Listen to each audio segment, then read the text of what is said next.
Salam Dito. Apa nih nasihat Sang Cahaya kali ini? Semoga lebih menarik dan seru ya, Dit.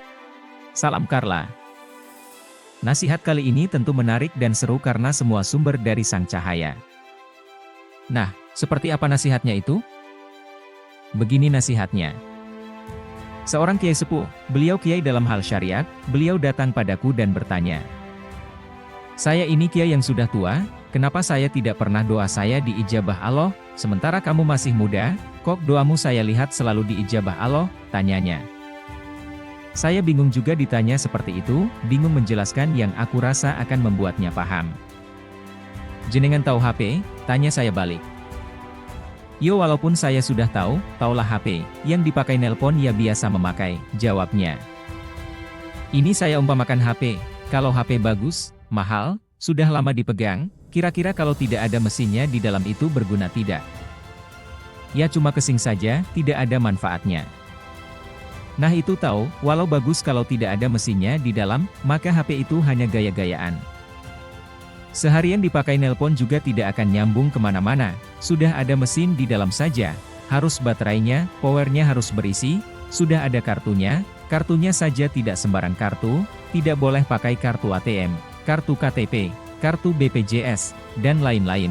Kartunya harus pakai kartu HP, misal Telkomsel atau XL, yang di daerah itu ada sinyalnya. Sudah pakai kartu masih harus pakai pulsa agar bisa digunakan menelpon, SMS, internet, nah itu HP. Lalu apa hubungannya dengan pertanyaanku? Ini apalagi ibadah, orang yang beribadah hanya syariat saja itu seperti orang punya HP, tapi cuma casing, seharian ibadah atau doa, yang nggak ngefek apa-apa, sebab nggak nyambung kemana-mana, harus ada mesinnya, sinyal, kartu, powernya, itu hakikatnya. Bagaimana mau ada efeknya kalau nelpon nggak kemana-mana, mau seharian atau puluhan tahun nelpon, yang nggak ngefek apa-apa, nah saya itu komplit. Sekali nelpon misal tukang pipa, tukang pipanya langsung datang, walau cuma nelpon sebentar juga langsung ada efeknya, karena HP-nya HP komplit. Lalu bagaimana bisa HP-ku komplit bisa nelpon? Ya harus komplit, menjalankan syariat dan hakikat. Kalau seumpama saya cuma minjam HP bagaimana? Keperluan orang itu kan bukan hanya sekali nelpon, kalau sampean sudah di akhirat kan tidak bisa ke dunia lagi pinjam HP saya. Dia manggut-manggut, tak tahu paham apa tidak. Tapi dia malah bahas lain. Kalau bisa saya ingin murid saya banyak, apa itu ada caranya? Minta ke Allah, tapi tadi nelpon ke Allah kalau ingin dijawab ya harus teleponnya komplit. Apa tidak ada amalan tertentu? Menurut panjenengan Allah itu butuh pada makhluknya apa tidak? Ya tidak. Menurut panjenengan Allah itu bisa disogok dengan amalan apa tidak? Tidak. Lah kok mau nyogok Allah dengan amalan? Yo maksudnya mungkin dengan amalan apa gitu bisa terlaksana. Di dunia ini kan yang melaksanakan Allah, kalau ada pelaksana selain Allah, di luar Allah itu iblis. Tidak ada amalan apapun yang bisa menyogok Allah, atau mengiming-imingi Allah agar membantu kita. Diiming-imingi permen lalu mau, itu anak kecil. Allah itu berkehendak apa juga tidak dipengaruhi oleh siapa saja, doa siapa saja. Orang berdoa misal dijawab oleh Allah, itu Allah sudah menetapkan itu di zaman azali bahkan di zaman orang itu belum lahir dan ada. Dia terdiam. Allah itu tidak tergantung dengan apa saja, dia berdiri sendiri, tidak butuh amal hamba, tidak butuh doa hamba. Ibadah kita itu untuk membentuk kita sendiri, HP kita bagus, sinyalnya bagus, bisa dipakai nelpon bagus, itu untuk kepentingan kita sendiri, akan memudahkan kita berhubungan dengan siapa saja. Kalau sudah ibadah kita bagus, lahir batin, syariat hakikatnya bagus, nah tinggal berdoa saja. Apa ada doa khusus? Tidak ada doa yang khusus, asal nyampai pada Allah, maka semua doa diijabah.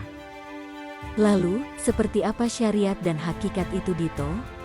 Syariat itu sesuatu yang dari Allah yang sudah dibawa oleh para Rasulullah, artinya sudah menjadi bentuk hukum dan teori, cara dan metode, tapi kalau hakikat itu sesuatu yang masih di Allah, dalam rupa cahaya, perlu pantulan cermin untuk menerjemahkan dari hakikat ke dalam alam amsal, alam perumpamaan, ketika masih ada Nabi dan Rasul. Cahaya hakikat ini memantul ke cermin Nabi, lalu diterima oleh cermin hari para sahabat. Ketika Nabi telah wafat maka pantulan itu dipantulkan kepada para wali mursyid, lalu pantulan cahaya itu memantul kepada siapa saja yang dikehendaki Allah memperoleh hidayah, tak ada huruf, tak ada kata, tak ada penjelasan. Cahaya itu memantul kepada hati orang yang bening dan dikehendaki oleh Allah menerima cahaya petunjuk itu. Karena menerima pantulan cahaya itu hati yang menerima, maka akan menangkap ilmu pengetahuan tak terbatas, dan akan menerima kepahaman tak terbatas. Ilmu hakikat itu warasatul anbiya, diwariskan oleh para nabi, dan ilmu syariat itu warasatul rasul, atau diwariskan oleh rasul.